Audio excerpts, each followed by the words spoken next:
दोस्तों, एक रात आपका सच्चाई कोई आपको बता दे तो क्या होगा। उस रात हवा में अजीब सा डर था।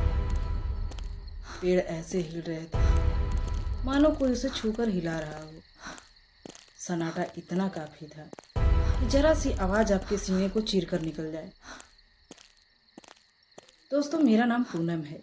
मैं पेशे से पत्रकार हूँ और सच्चाई को आगे लाना मेरा काम है।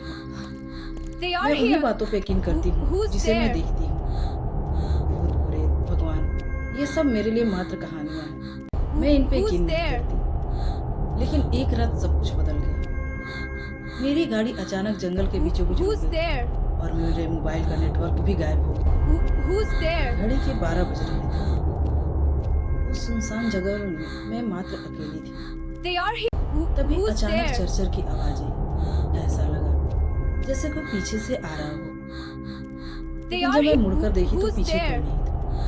मुझे लगा शायद ये मेरा वहम था। खुद को समझाने लगी। लेकिन थोड़ी ही देर बाद फिर से आवाज आई। पूनम, रुको। पूनम, मैं चौंक गई। यहाँ मेरा नाम कौन गा सकता था? आखिर यह कौन है? तभी अचानक ठंडी हवा मेरे गर्दन को छूते हुए निकल गई। हवा इतनी काफी ठंडी थी, मानो ऐसा लगा जैसे किसी ने बर्फ रख दिया हो। तभी पीछे से आवाज आई। रुक जा पूनम, रुक जा।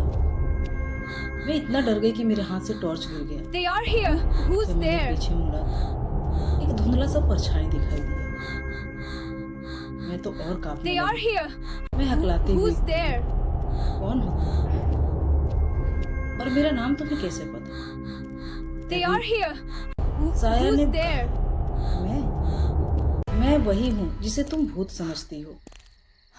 लेकिन रुक जाओ, मैं तुम्हें आज डराने नहीं आई हूँ, बल्कि मैं एक सच दिखाने आई हूँ।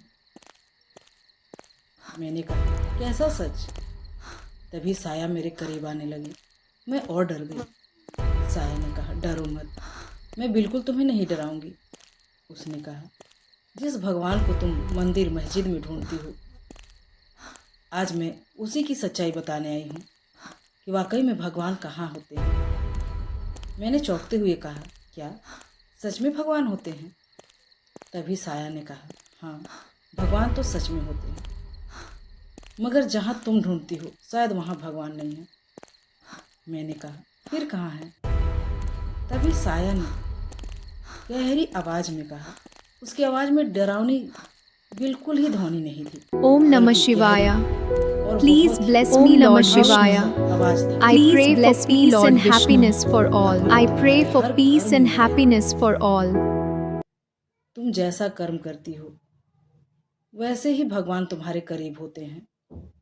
अगर तुम दूसरों के लिए बुरा सोचती हो तो भगवान ये सब देखते हैं, क्योंकि तुम्हारे कर्म में ही भगवान बसे होते हैं।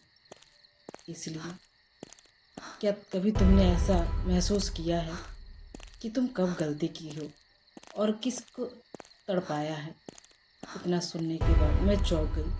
तभी साया ने कहा, चौंको नहीं, मैं भी एक तुम्हारी तरह ही लड़की थी जो बिल्कुल नास्तिक थी, भगवान में बिल्कुल विश्वास नहीं रखती थी, और मैंने बहुत सारी गलती की है जिसका पछतावा आज मुझे होता है। मगर जब तक मैं इस बात को समझती तब तक तो बहुत देर हो चुकी थी। उसकी बातें सुनने के बाद मेरे मन में भी जितने भी मैंने झूठ बोले थे अपने फायदे के लिए या कुछ गलत किया था, वो सारी बात मेरे मन में घूमने लगे। मैंने मन में ही अपने भगवान से माफ़ी मांगी और कहा, हे भगवान, मुझे माफ़ कर दो। मुझे नहीं पता था, इसलिए अनजाने में मुझसे गलती हो गई। आइंदा मैं कभी ऐसी गलती नहीं करूँगी। मैं उससे रो रो कर माफ़ी मांगने लगी। उसने कहा, अगर सच्चे कर्म करोगी तो तुम्हें भगवान अवश्य मिलेंगे। आज से ही अपनी ज़िंदगी बदल लो। उसकी बातें सुनने के बाद मैं बहुत रोई, और जब मैं रोते हुए अपनी आंखों को खोली तो मैंने देखा कि मैं तो बेड पे पड़ी हूँ। मैं चौंक गई। क्या ये सच में कोई सपना था या फिर वाकई ये घटना मेरे साथ हुई थी? लेकिन तभी मेरी नज़र टेबल पे रखी उस टॉर्च पे पड़ी। जो टॉर्च में लेके जंगल में गई थी और उसमें जंगल की मिट्टी भी लगी थी।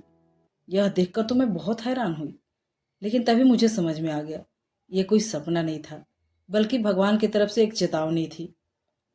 तो दोस्तों, ओम नमः भगवान हमें शिवाय। किसी न किसी रूप में संदेश Please देते bless हैं, me, Lord Vishnu. इसलिए I अपने pray जीवन for में peace कभी and भी कोई happiness गलती for all. करने से पहले 100 ओम बार नमः सोचना शिवाय। चाहिए। तो दोस्तों, इस कहानी से हमें यही सीख मिलती है कि भगवान कहीं मंदिर मस्जिद में नहीं, बल्कि हमारे कर्मों में है। इसलिए हमें ज़िंदगी ऐसी जीनी चाहिए ताकि हम अपने आप से नज़रें मिला सकें। तो दोस्तों, ये थी आज की छोटी सी कहानी। इस कहानी के बारे में आपकी क्या राय है, कमेंट में ज़रूर बताइएगा। तो आज के लिए इतना ही, मिलती हूँ अगले वीडियो में। तब तक के लिए राधे राधे।